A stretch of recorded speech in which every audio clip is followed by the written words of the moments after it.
তুমি যখন পুরস্কার নিতে আসছিলে আমি দেখলাম খুব আদর করে তোমার তোমাকে এগিয়ে দিল।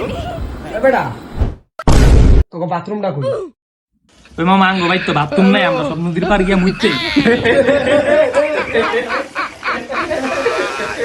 বেটা তো বাদ দে, পোলার কইয়া দে। আচ্ছা হুন তেলে মনে কর তুই এন্দা যাবি, এন্দা ঢুকা দেখবি কি ওন্দা মনে কর খয়রি কালা দরজা আছে, ওনা আমরা মুতি।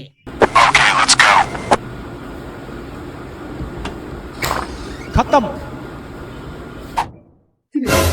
এলো তো একটা দরজা। আরে এদিকে তো একটা খড়ি কালার দরজা। আরে এদিকে তো আরেকটা দরজা। কি যে করি?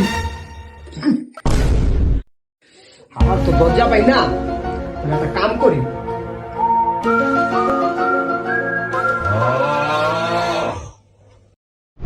কি রে মুইতাইছো? ও বাবা কাম তো শেষ।